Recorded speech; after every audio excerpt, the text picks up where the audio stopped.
Good morning, friends. Today we will start new section second of electrochemistry. Section second that deals with conductors. आज जो हम लोग पढ़ने वाले हैं वो कंडक्टर्स के बारे में पढ़ने वाले हैं. What do you mean by conductors? आप कंडक्टर्स से क्या समझते हो? ठीक है जी. अब कंडक्टर्स का मतलब क्या होता है? अगर आपको बोला जाए कंडक्टर को डिफाइन करो, कंडक्टर्स का मीनिंग क्या है? कंडक्टर मीन्स जो किसी को कंडक्ट करे. यहां पर हम किसकी बात करेंगे? इलेक्ट्रिक करंट की बात करेंगे. किसकी बात करेंगे भाई? इलेक्ट्रिक करंट की. तो जिसके अंदर से इलेक्ट्रिक करंट पास हो जाए वो क्या होगा? कंडक्टर होगा. क्या होगा? Conductor. Then conductors are classified in two ways. Conductors को दो तरीके से क्लासिफाई कर रखा है. एक आपका मेटालिक कंडक्टर, दूसरा है आपका इलेक्ट्रोलाइटिक कंडक्टर. इलेक्ट्रोलाइटिक कंडक्टर एक आपका है मेटालिक कंडक्टर. कंडक्टर का मतलब क्या हुआ? जो अपने अंदर से इलेक्ट्रिसिटी का पास करवा दे. पैसेज ऑफ इलेक्ट्रिसिटी जिसके अंदर से हो जाए वो क्या होगा? कंडक्टर होगा. अब कंडक्टर के भी दो तरीके से हमने क्लासिफाई कर लिया, मेटालिक कंडक्टर एंड आपका इलेक्ट्रोलाइटिक कंडक्टर. मेटालिक कंडक्टर क्या होता है? जिस इलेक्ट्रोलाइट के अंदर से इलेक्ट्रिसिटी पास करे वो तो क्या हो जाएगा? आपका इलेक्ट्रोलाइटिक कंडक्टर. जिसमें इलेक्ट्रोलाइट से इलेक्ट्रिसिटी पास करे. किसे पास करे?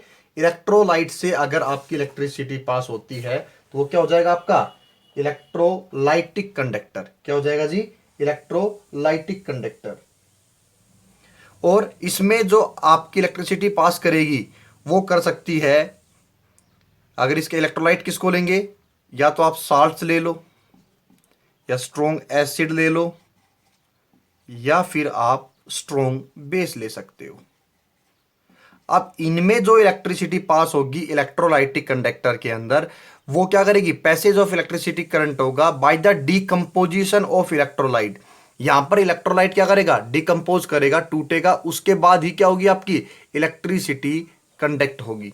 दूसरा आपका मेटेलिक कंडक्टर. इसके अंदर मेटेलिक कंडक्टर के अंदर क्या होगा? इलेक्ट्रिसिटी फ्लो होगी, इलेक्ट्रिक करंट पास होगा. अब इलेक्ट्रिक करंट पास होने के लिए यहां पर क्या, कौन सी रिस्पॉन्सिबल होगी?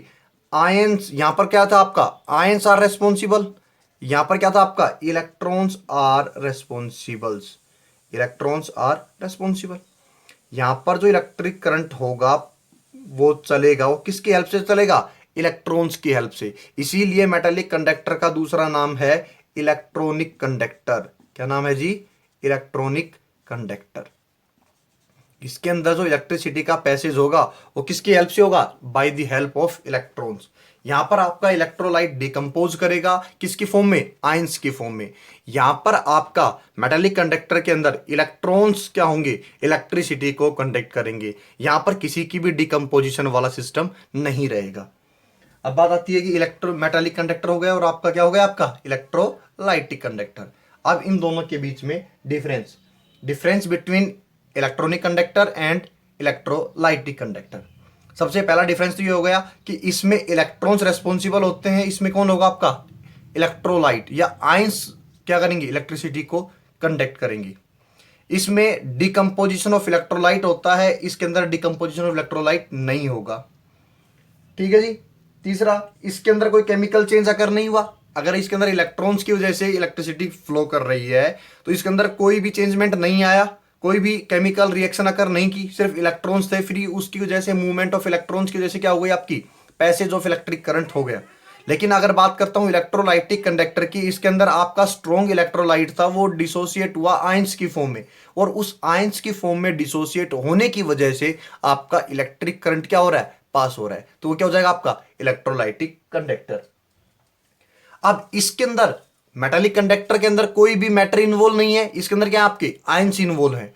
अब बात आती है, अगर आपने टेम्परेचर राइज कर दिया, अगर आपने टेम्परेचर राइज किया तो इलेक्ट्रॉन्स की रैंडम मूवमेंट होगी. अगर रैंडम मूवमेंट होगी तो आपस में वो कोलाइड करेंगे. कोलाइड करने से क्या होगा? उनका रेजिस्टेंस बढ़ जाएगा. तो on increasing temperature metallic conductivity decreases. Metallic conductivity decreases. क्या बात बोली भाई? इसका मतलब ये हुआ कि जैसे ही आपने टेम्परेचर इंक्रीज किया, आपका रेजिस्टेंस बढ़ जाएगा। अगर रेजिस्टेंस बढ़ जाएगा तो इलेक्ट्रॉन्स को एक एंड से दूसरे एंड तक पहुंचने के अंदर क्या हो जाएगी, दिक्कतें क्रिएट हो जाएंगी। इसलिए इनकी टेम्परेचर राइज करने से आपका मेटालिक कंडक्टर क्या करेगा, डिक्रीज करेगा। अब बात करते हैं इलेक्ट्रोलाइट और आयंस की फॉर्म में, इलेक्ट्रोलाइटिक कंडक्टर के में। अगर आपने यहां पर टेम्परेचर राइज किया, टेम्परेचर राइज किया, तो आपका इलेक्ट्रोलाइट क्या होगा, जल्दी टूटेगा, डिसोसिएट होगा आयंस की फॉर्म में। वो जितना जल्दी डिसोसिएट होगा उतना ही ज्यादा क्या करेगा, इलेक्ट्रिक करंट को अपने थ्रू से पास करवाएगा। तो इसका टेम्परेचर राइज करने पर इलेक्ट्रोलाइटिक कंडक्टर की कंडक्टिविटी बढ़ती है, वाइल टेम्परेचर राइज करने पर मेटालिक कंडक्टर की कंडक्टिविटी घटती है। दोनों के दोनों ओम्स लॉ को वेरीफाई करते हैं। Both follows Ohm's law verified, Ohm's law is verified by both. इसमें कोई दिक्कत नहीं है। यहां पर भी आपकी voltage V equal to I R को फॉलो किया जाता है, यहां पर भी आपका V equal to I R follow होता है, इसके अंदर कोई भी चेंजमेंट नहीं आया। तो यहां हमने देखा कंडक्टर दो प्रकार के होते हैं, एक तो होता है आपका मेटालिक कंडक्टर, दूसरा आपने देखा इलेक्ट्रोलाइटिक कंडक्टर। अब मेटालिक को दूसरा नाम बोलते हैं हम इलेक्ट्रॉनिक कंडक्टर। जो इलेक्ट्रॉनिक कंडक्टर है उसमें जो कंडक्टेंस होता है वो रिस्पॉन्सिबल होता है किसकी वजह से, इलेक्ट्रॉन्स की वजह से। इलेक्ट्रॉनिक कंडक्टर के अंदर अगर बात करता हूं इलेक्ट्रोलाइटिक कंडक्टर के अंदर, तो उसके अंदर रिस्पॉन्सिबल होता है इलेक्ट्रॉन्स के फ्लो का कौन, आयंस। यहां पर आपका केमिकल चेंज अकर नहीं करता, इसके अंदर केमिकल चेंज क्या करता है, अकर करता है। तो बिल्कुल क्लियर हो गया कंडक्टर किसे कहते हैं। कंडक्टर का मतलब जिसके थ्रू इलेक्ट्रिसिटी पास कर जाए वो क्या होगा, कंडक्टर होगा। यहां पर मेटालिक कंडक्टर के अंदर एग्जांपल हो गया आपका ग्रेफाइट, ग्रेफाइट, सिल्वर एटसेट्रा। यहां पर आपके स्ट्रॉन्ग इलेक्ट्रोलाइट्स हो गए, कौन से, सोल्ट्स हो गए, NaCl टाइप का सोल्ट हो गया, आपका स्ट्रॉन्ग एसिड हो गया, HCl हो गया, H2SO4 हो गया, ये आपके स्ट्रॉन्ग एसिड हैं। स्ट्रॉन्ग बेस हो गए सोडियम हाइड्रोक्साइड जैसे। तो ये क्या हो जाएंगे, जिन ये एग्जांपल्स हो गए इलेक्ट्रोलाइटिक कंडक्टर के। अब आगे इलेक्ट्रोलाइटिक कंडक्टर पढ़ लिया। अब इलेक्ट्रोलाइटिक कंडक्टर भी दो प्रकार के होते हैं, strong electrolyte and weak electrolyte. Electrolytic conductors की अब मैं फर्दर बात कर रहा हूं। इलेक्ट्रोलाइटिक कंडक्टर भी कितने प्रकार के होते हैं, दो प्रकार के। कौन कौन से, strong electrolyte and weak electrolyte. क्या मतलब होता है स्ट्रॉन्ग इलेक्ट्रोलाइट का और वीक इलेक्ट्रोलाइट का, पहली बात कर लेते हैं स्ट्रॉन्ग इलेक्ट्रोलाइट की।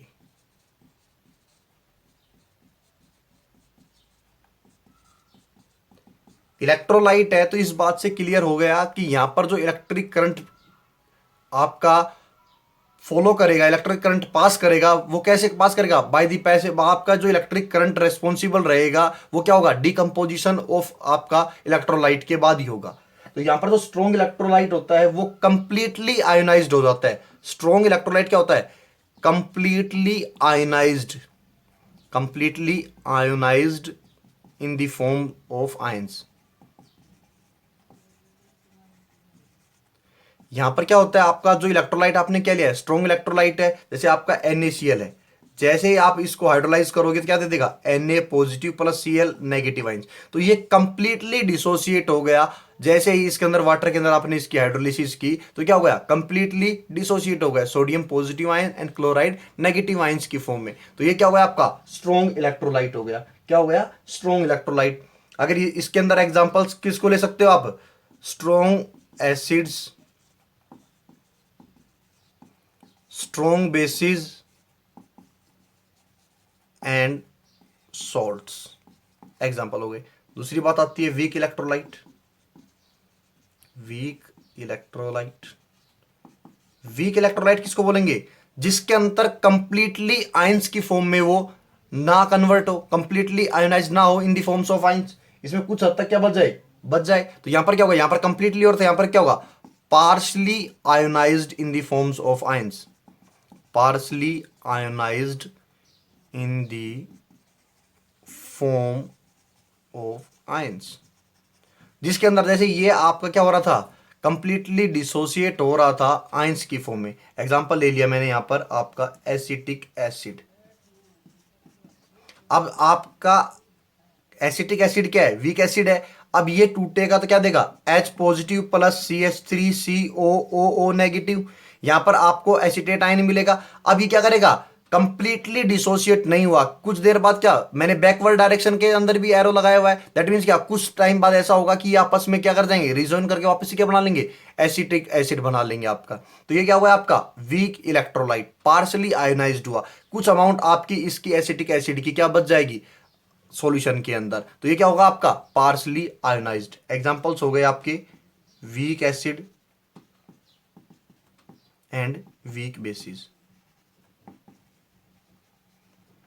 तो इलेक्ट्रोलाइट दो प्रकार के हो गए आपके, कौन कौन से, strong electrolyte and weak electrolyte. Strong electrolyte उनको बोलेंगे जो कंप्लीटली आयंस की फॉर्म में कन्वर्ट हो जाएं, कंप्लीटली आयोनाइज्ड हो जाएं in the form of ions. Weak electrolyte उनको बोलेंगे जो पार्शली आयोनाइज्ड हो in the form of ions, are known as weak electrolytes.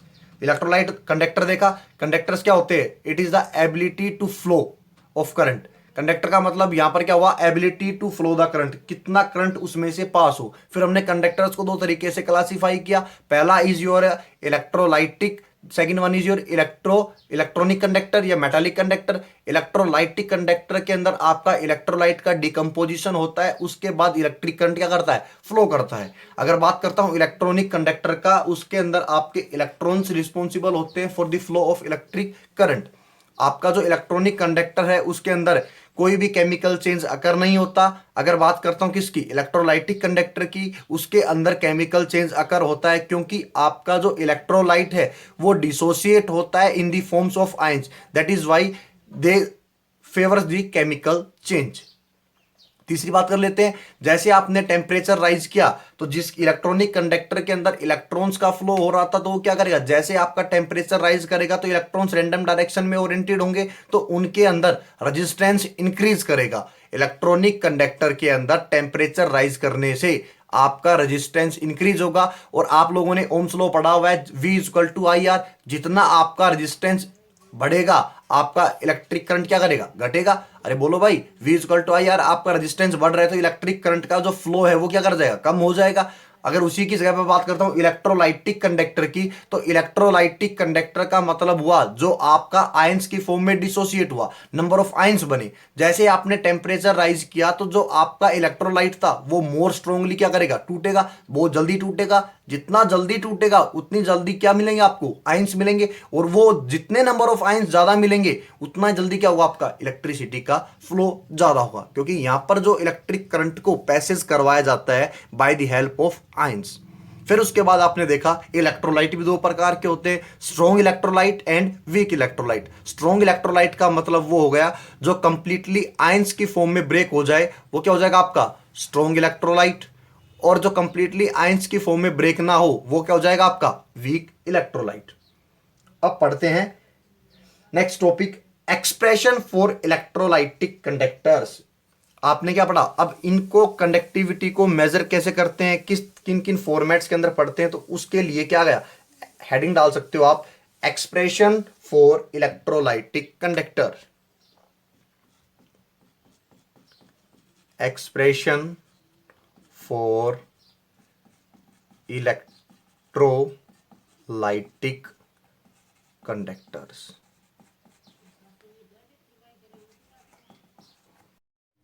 हाँ जी, अब पढ़ रहे हैं हम एक्सप्रेशन फॉर इलेक्ट्रोलाइटिक कंडक्टर। तो सबसे पहला जो अपने पास एक्सप्रेशन है जिसकी बात कर लेते हैं, तो वो बात है आपकी रेजिस्टेंस की। किसकी बात कर रहे हैं हम, रेजिस्टेंस की। रेजिस्टेंस मीन्स क्या हुआ, जो इलेक्ट्रिक करंट को फ्लो करने के अंदर रुकावटें पैदा करे, वो क्या होगा आपका रेजिस्टेंस। क्या होगा जी, वो रेजिस्टेंस। रेजिस्टेंस का मतलब हुआ the opposition to flow of current.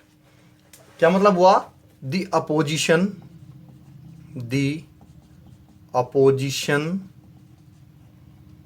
To the flow of current, to the flow of current passed by a substance, passed by a substance is called its resistance, is called its resistance। मतलब क्या हुआ, इसका मतलब हुआ कि किसी substance में से आपने इलेक्ट्रिक करंट को पास किया और उस इलेक्ट्रिक करंट को पास होने में कितनी रुकावटें पैदा की उस सब्सटेंस के द्वारा, वो उसका क्या हो जाएगा, रेजिस्टेंस। क्या हो जाएगा, रेजिस्टेंस। आप लोगों ने ओम्स लॉ पढ़ रखा है, तो ओम्स लॉ बोलता है V is equal to I R. यहां पर R आपका रेजिस्टेंस है, I आपका करंट है, और V क्या है आपका, वोल्टेज। अब देखो, जितना आपका रेजिस्टेंस बढ़ेगा तो आपका I क्या करेगा, डिक्रीज करेगा। मींस आपका इलेक्ट्रिक करंट क्या करेगा, डिक्रीज करेगा। तो रेजिस्टेंस किसके बराबर हो गया, voltage divided by electric current. और जो इसकी यूनिट होती है वो होती है ओम। यूनिट क्या होती है इसकी, ओम, जिसको आप इस सिंबल के थ्रू भी नोटेशन दे सकते हैं। तो ये क्या हुआ है आपका रेजिस्टेंस। रेजिस्टेंस क्या होता है आपका, it is the opposition to the flow of current passed by a substance is called its resistance. जब आप किसी सब्सटेंस में से इलेक्ट्रिक करंट को पास करते हो और उसके अंदर जो बाधाएं उत्पन्न होती हैं उस इलेक्ट्रिक करंट को पास होने के अंदर, उसी को क्या बोला जाएगा, उसका रेजिस्टेंस। क्या बोला जाएगा, रेजिस्टेंस। सेकंड की बात कर लेते हैं हम, दैट इज कंडक्टेंस। किसकी बात कर रहे हैं, कंडक्टेंस, जिसको हम रिप्रेजेंट करते हैं जी से। कंडक्टेंस किससे रिप्रेजेंट करते हैं, जी से।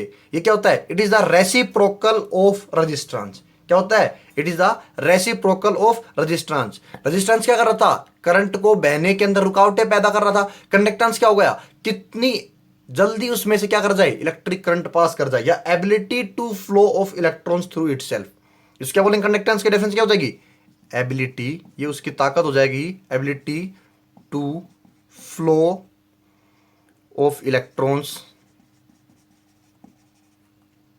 Through itself, through itself. इसके अंदर से कितने इलेक्ट्रॉन्स पास कर जाएं वो क्या हो जाएगा आपका, कंडक्टेंस। और मैंने क्या बोला दूसरा, it is the reciprocal, it is reciprocal of resistance. Resistance रुकावटें पैदा कर रहा था, कंडक्टेंस उसका क्या हो गया, जस्ट उल्टा हो गया। उल्टा होने का मतलब क्या हो गया, रेसिप्रोकल हो गया। तो क्या हो गया, तो G conductance is inversely proportional to the resistance. और जो इसकी यूनिट होगी वो क्या हो जाएगी, उससे जस्ट अब रिवर्स में कर देंगे, क्या हो जाएगा, ओम इनवर्स, या इसको दूसरा क्या बोलते हैं, साइमन। तो इसकी यूनिट का नाम क्या है, साइमन। ठीक है जी। आपने पहला क्या पढ़ा, रेजिस्टेंस पढ़ा। रेजिस्टेंस क्या होता है, उस इलेक्ट्रिक करंट को पास होने के अंदर क्या अपोजिशन क्रिएट हुई, क्या बाधाएं आई, वो क्या हो गया, उसका रेजिस्टेंस हो गया। और रेजिस्टेंस का इनवर्स क्या हो गया आपका, कंडक्टेंस। कंडक्टेंस का मतलब हुआ ability to flow of current through itself, जिसके अंदर से कितना इलेक्ट्रिक करंट पास हो वो क्या हो जाएगी, उसकी एबिलिटी हो जाएगी। थर्ड टर्म पढ़ते हैं हम, रजिस्टिविटी। थर्ड टर्म क्या है आपकी, रजिस्टिविटी।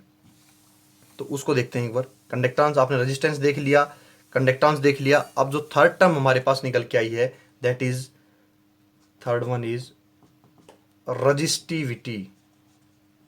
क्या आई, रजिस्टिविटी। इसको हम रो से रिप्रेजेंट करते हैं। किससे रिप्रेजेंट करते हैं, रो से। ये क्या होता है, रजिस्टिविटी, रेजिस्टेंस का जो आपका रेजिस्टेंस होता है वो डायरेक्टली प्रोपोर्शनल होता है लेंथ के, एंड इनवर्सली प्रोपोर्शनल होता है आपका एरिया ऑफ क्रॉस सेक्शन के। जो आपका रेजिस्टेंस होता है it is directly proportional to the length and inversely proportional to the area of cross section. तो इसको मैं डायरेक्ट, अगर इनको कंबाइन, ये आपकी इक्वेशन फर्स्ट हो गई, ये इक्वेशन आपकी सेकंड हो गई। अगर मैं कंबाइन करके लिखना चाहूं तो इक्वेशन फर्स्ट एंड सेकंड को तो क्या मैं लिख सकता हूं, resistance is directly proportional to length and inversely proportional to A, that is area of cross section, लिख सकता हूं जी। अब यहां पर मैं इस प्रोपोर्शनलिटी कांस्टेंट, इसको प्रोपोर्शनलिटी साइन को हटाऊंगा तो यहां पर क्या इंट्रोड्यूस करना पड़ेगा मेरे को, एक प्रोपोर्शनलिटी कांस्टेंट। तो इसको मैं बोल देता हूं, इस प्रोपोर्शनलिटी कांस्टेंट को ही क्या बोला जाता है, रजिस्टिविटी। क्या बोला जाता है जी, रजिस्टिविटी। तो रजिस्टिविटी क्या हो गई, रजिस्टिविटी हो गई आपकी, it is defined as the resistance of a conductor.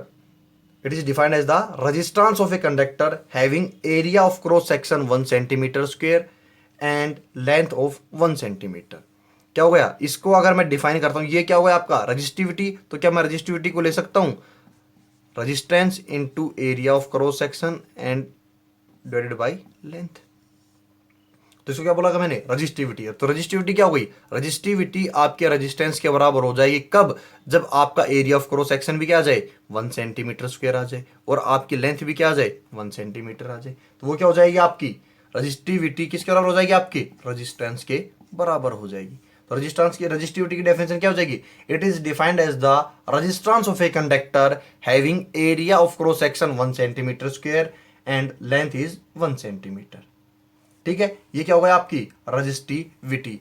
आप चाहो तो सेल कांस्टेंट बोलते हैं किसको, length divided by area of cross section को, इसको क्या बोलते हैं, length divided by area of cross section. तो आप रजिस्टिविटी को दूसरे तरीके से क्या बोल सकते हो, resistance divided by cell constant, क्या बोल सकते हैं, resistance divided by its cell constant. अब इसकी यूनिट्स की बात कर लेते हैं। रेजिस्टेंस की यूनिट तो आपको पता है ओम है, हाँ जी, बोलो जी। अगर रजिस्टिविटी की यूनिट की बात करता हूं तो रजिस्टिविटी की यूनिट हम लोग निकाल सकते हैं, क्या आ जाएगी, रेजिस्टेंस की अपने को यूनिट पता है क्या होती है, ओम, और सेल कांस्टेंट की यूनिट क्या आ जाएगी, ये आपका लेंथ, तो सेंटीमीटर इनवर्स। बोलो जी, क्या आ जाएगी, सेंटीमीटर आ जाएगी प्लस में, क्योंकि आपका रेजिस्टेंस तो ओम हो गया और इसकी 1 सेंटीमीटर स्क्वायर, तो यहाँ से सेंटीमीटर, तो resistance into ohm into centimetre क्या आ जाएगी आपकी रजिस्टिविटी की यूनिट आ जाएगी। नेक्स्ट की बात कर लेते हैं, रेजिस्टेंस भी पढ़ लिया, रजिस्टिविटी भी पढ़ लिया। अब बात कर लेते हैं किसकी, नेक्स्ट की, that is your conductivity. Resistivity पढ़ ली और रजिस्टिविटी का इनवर्स क्या हो जाएगा, 1 बाई रेसिप्रोकल ऑफ रजिस्टिविटी क्या हो जाएगा, कंडक्टिविटी। आपने रेजिस्टेंस का उल्टा पढ़ा था कंडक्टेंस, रजिस्टिविटी का उल्टा क्या हो जाएगा, कंडक्टिविटी। क्या हो जाएगा जी, कंडक्टिविटी। तो उसको भी देख लेते हैं एक बार, क्या होता है कंडक्टिविटी, किसके बराबर होती है। रेजिस्टेंस का उल्टा था आपका कंडक्टेंस, तो रजिस्टिविटी का उल्टा क्या हो जाएगा आपका, कंडक्टिविटी। तो CONDU कंडक्टिविटी। इसको रिप्रेजेंट करते हैं हम किससे, K से। किससे रिप्रेजेंट करते हैं, K से। और ये क्या होगा, it is a reciprocal of resistivity. किसके बराबर होगा ये, रेसिप्रोकल होगा किसका, रजिस्टिविटी। और रजिस्टिविटी किसके बराबर आई है आपकी, रेजिस्टेंस अपॉन सेल कांस्टेंट, तो L into A, area of cross section. ये क्या हो जाएगी आपकी रजिस्टिविटी। तो इसके अंदर पुट कर दो, तो कंडक्टिविटी क्या हो जाएगी, 1/r, 1/r, ठीक है जी, इंटू ए इंटू एल। तो इसको क्या बोलते हैं हम, सेल कांस्टेंट, और इसको क्या बोलते हैं, कंडक्टिविटी। तो क्या हो जाएगा, K is equal to G into L by A, G into L by A, या इसको क्या बोल सकते हैं, conductivity is equal to conductance into cell constant. क्या बोल सकते हैं भाई कंडक्टिविटी को, कंडक्टेंस इंटू सेल कांस्टेंट। तो वो क्या हो जाएगी आपकी कंडक्टिविटी हो जाएगी। क्या हो जाएगी जी, कंडक्टिविटी हो जाएगी। क्योंकि 1 बाय रेजिस्टेंस क्या होता है आपका, कंडक्टेंस होता है। तो कंडक्टिविटी किसके बराबर आ गई आपकी, ये बराबर आ गई conductance into cell constant.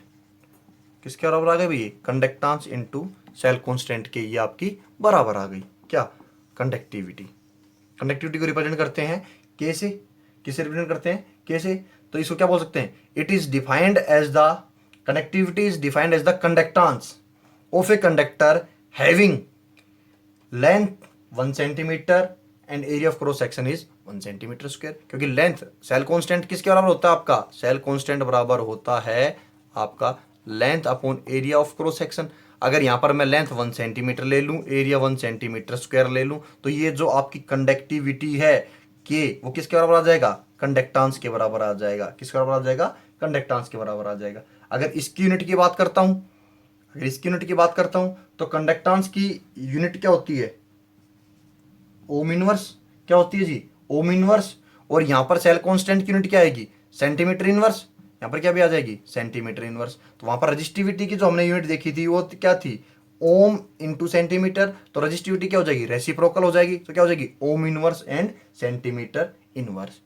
Thank you.